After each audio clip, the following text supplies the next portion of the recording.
Hi everyone, welcome to this new episode of Tech Captains. Today we welcome Mohamed Labouardy, the CTO and co-founder of TailWarden, which is an open source platform that empowers the next generation of developers to take control of the cloud infrastructure. At least that is the sales pitch, but I'm sure you'll tell us more. Hi Mohamed. Hey guys, thanks for having me. You're welcome. And as usual, we have Gareth Thomas from CTO at Health City, who will be joining me into asking questions to Mohammed and discussing with him. Hi, Gareth. Hi guys. Hi Mohammed. Nice to meet you.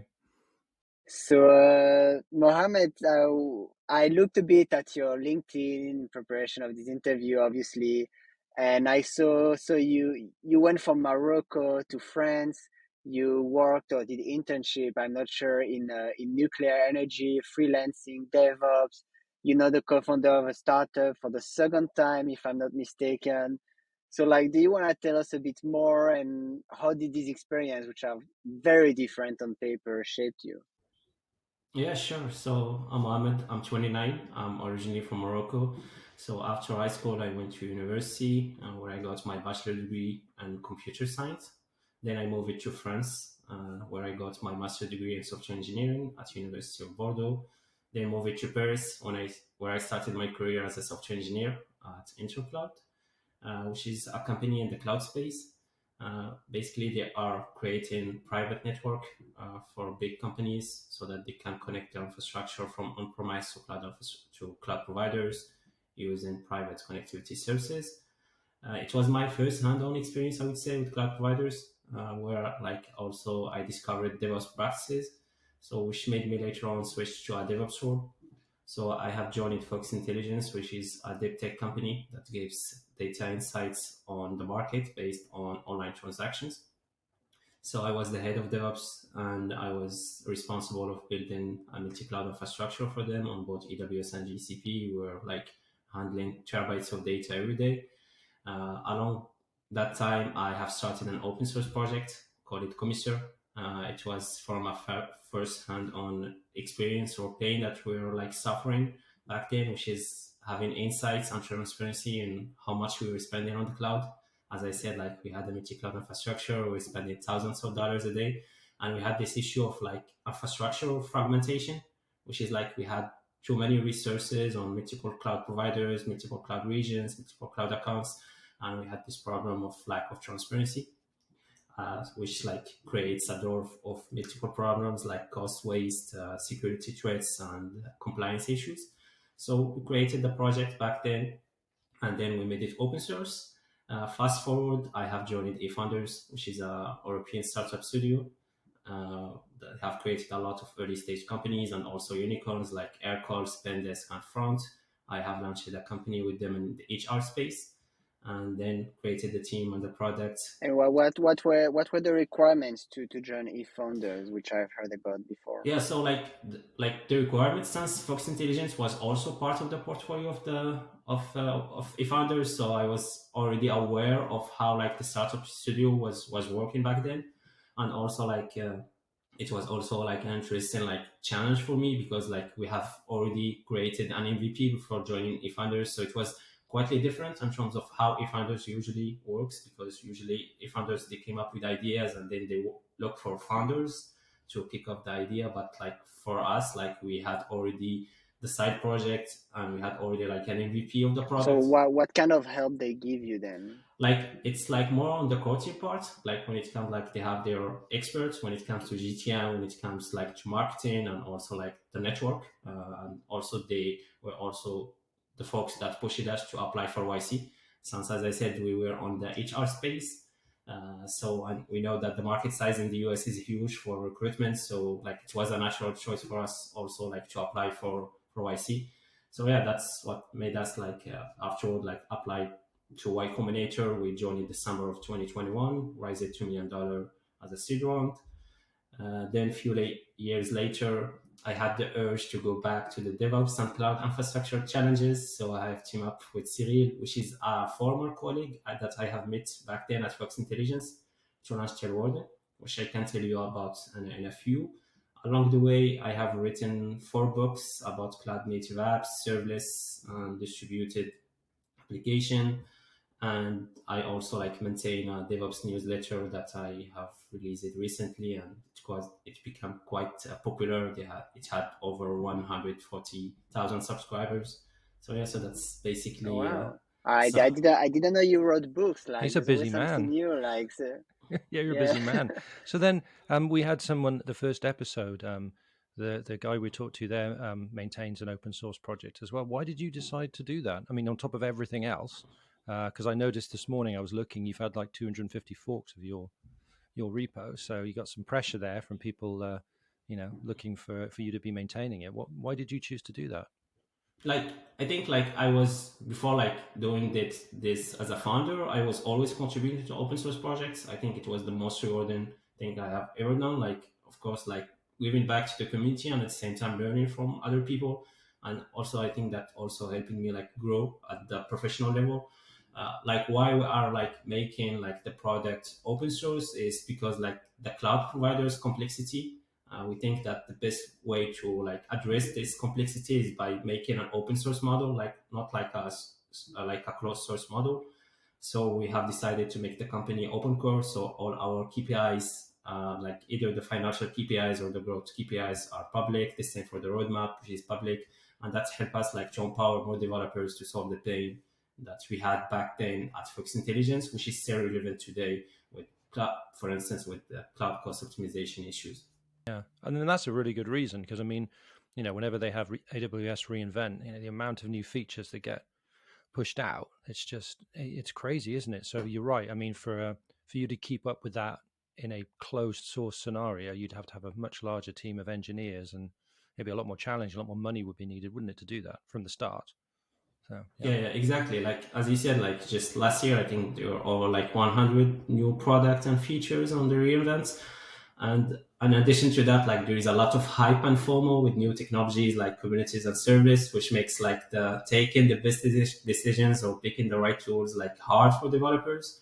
And like most of the like platform that exists today, like were created like for DevOps, not for developers. While like most of the work is done by developers. So yeah, so in addition to that, like in addition also like to the open source model, I think this is could be like the best approach for us to solve this pain when it comes to making the cloud like more transparent and collaborative for developers.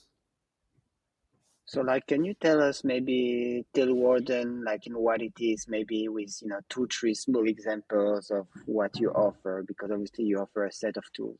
Yeah, of course. So we have started with Commissar, as I said, which is like a cloud asset inventory builder. So basically, like as I said in the beginning, one of the main issues that a lot of people are having is like the infrastructure fragmentation, because now it's very easy to create resources on the cloud with infrastructure as code tools like Terraform, CloudFormation, or like having CI/CD pipeline, etc. So it's very easy to create resources, and as a result, you have a lot of like unknown resources, untracked resources, which is like, as I said, can open the door to multiple issues like money are wasted on the cloud, or like compliance issues or security vulnerabilities. So we want to solve this issue first by bringing back the control to the infrastructure by giving developers more transparency. And we are going to do that with Commissar. So Commissar basically helps you to build your cloud asset inventory by giving you the full picture of all the resources that you have in the cloud and their dependencies, the configuration, the infrastructure drift, etc. So once you have that, then we can make or bring the accountability to cloud span to developers and to team and to individuals, because today developers, they don't have these insights about like the resources they use on the infrastructure level, so which make it very hard for them like to take actions to optimize the cost, for instance, or to improve the security posture. So that's like one of the main components we are working today with Commissioner, and of course, in the long run, we are going to introduce other pillars to the product by building a comprehensive DevOps platform. And yeah, I mean, that's interesting, but I was also wondering, like, to build all of that, so what's your tech stack? Because obviously it needs to be efficient, it needs to be performant, but you're a startup, so you have limited resources, number of people who can write complex codes or lots of verbatim. So what do So you write mostly it all in? our services are written in Golang. It's deployed in AWS Lambda, so mostly service architecture. As for the front end, we use React, Next.js, and TypeScript, and like we use MongoDB for data persistency, and also other cloud storage sources. And like we use Terraform as an infrastructure as code, and of course we use Commissioner to track all the cloud resources that we have. You eat your own dog Yeah, food. exactly. That's always good, isn't it? Yeah. So I had a question about your stack, because I saw on your blog entries you were originally on Angular, and then you said we moved to React because we wanted the speed from server-side rendering. So I was a bit puzzled by that, because Angular's had server-side rendering for quite a few years. So there must have been a bit more to that Yeah, decision. I think like the main like reason for us was more like not at the technical aspect of the framework, but was more about the community adoption, since like Commissioner was open source, and like to make it say more attractive for developers to contribute to the project. It was like the main reason why we switched it to React. But to be honest, there is like nothing wrong with Angular. We have been using it for the last few years for Commissioner as an open source project. Just like now with the resources that we have and the money, like it will make us go faster when it comes to hiring people, and also make having more contributors coming to the project. Yeah.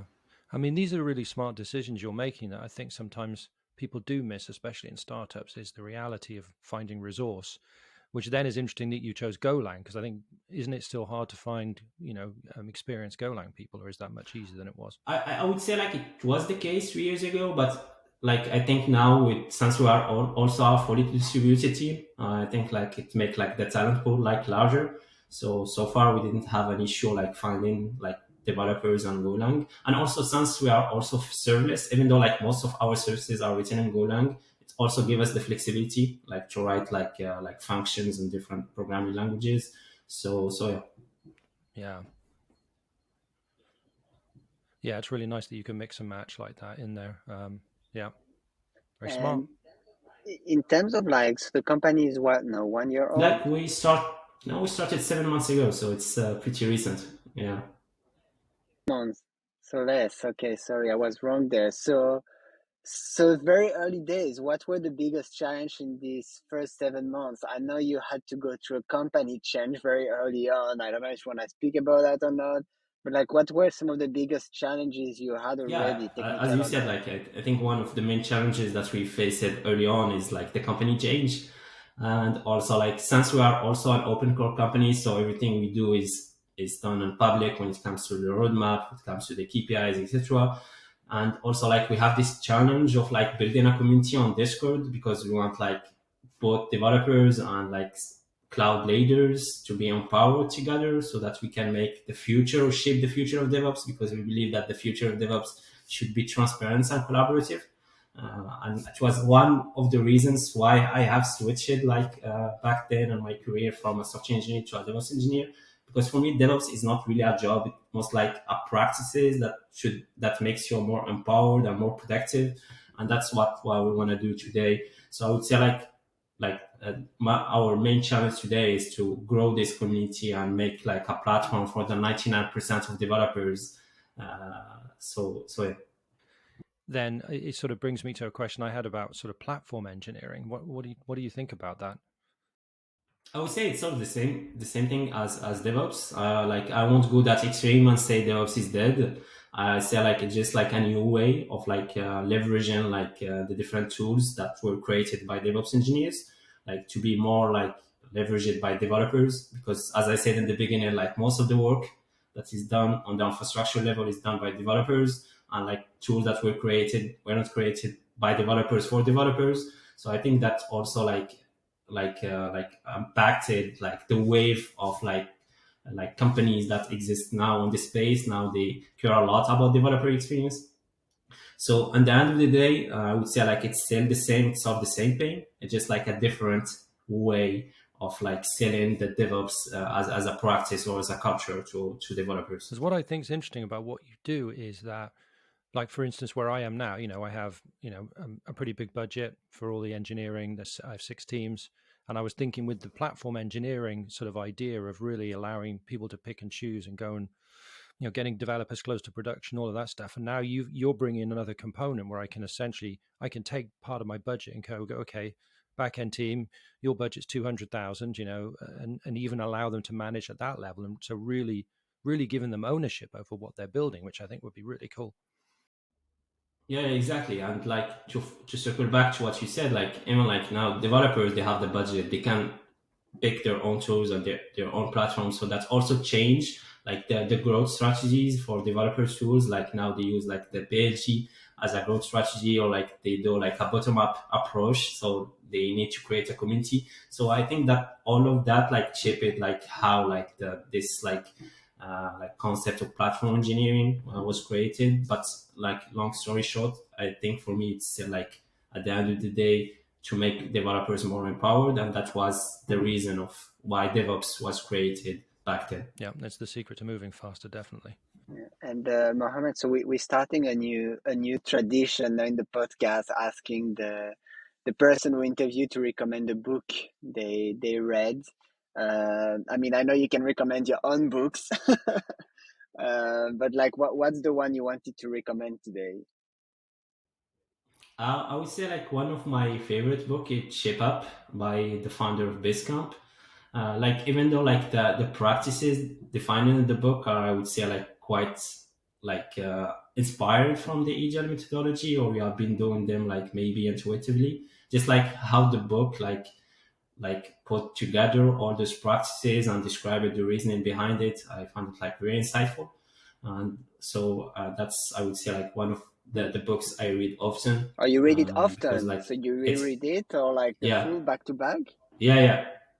Yeah. Like I think there is always things to learn and to adapt. Of course, like we don't like go on a 6 week cycle here at the early stage level, but still, I think there are a lot of practices that we pick, like doing box match as a cool down periods and stuff like that. So I think it's really an insightful book for product discovery and product delivery, and also it makes you like focus on like delivering the value to users while maintaining this momentum of velocity by shipping on a weekly basis, which is aligned also to what YC sells to their like companies and their like batch, which is like talk to users and build code and iterate. So that's which quietly resonates with the early stage where we are currently at TailWarden. And what about your books? Do you want to give us the pitch and tell us where we can get them? Yeah, I think like the books are really like a hands-on experience. If you're like, for instance, if you want to get started on serverless, like the book I have written about serverless, I would say it was the first book that covered Golang, because Golang wasn't supported back then. So it was the first book like was dedicated really to Golang. So it covered all the different best practices when it comes to scalability, monitoring, logging, and stuff like that.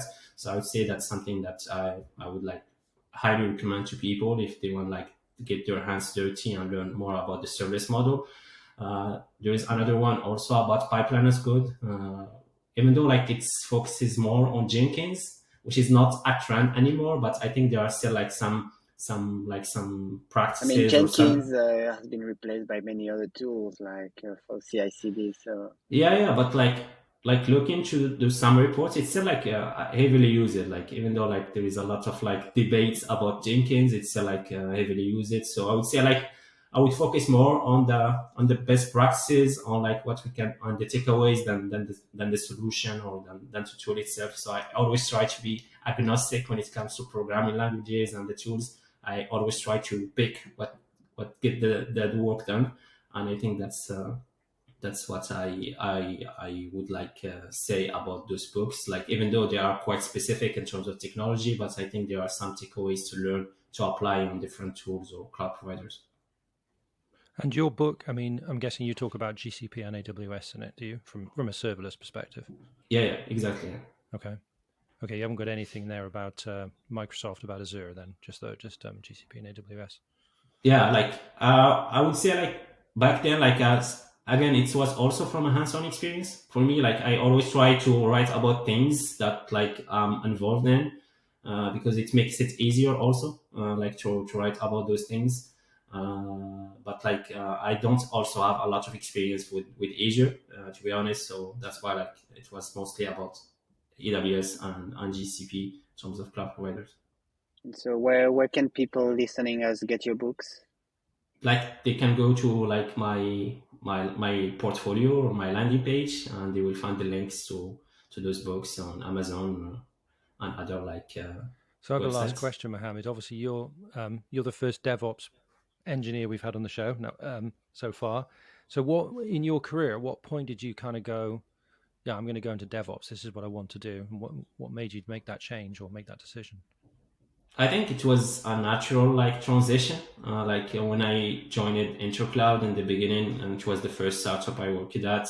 Like I I had this hands-on experience with cloud providers because that what their business model was, and I discovered a lot of tools like Docker, Kubernetes back then, and using CI/CD, and I felt like this is something all developers should be doing, and like that's my responsibility. Shouldn't be at writing code, but should go to the extra mile on understanding how the infrastructure works, how I can monitor like the key KPIs for the service, etc. So that's how I got started into the DevOps. So I wouldn't describe myself as the classic or traditional DevOps guy that has the sysops on S3 background. And that's what we want to like democratize with TailWarden is we want to simplify DevOps and cloud for all developers. Yeah, I mean, I think that's a really noble reason. I like that. Thank you, Mohamed. Thank you, Gareth. I think that was a very insightful discussion. Very interesting. Thank you for your time, and see you again in 2 weeks. Thanks, guys. Thanks, Mohammed. Take care. Good luck with your products. Thanks a lot, guys. Talk to you soon. Cheers.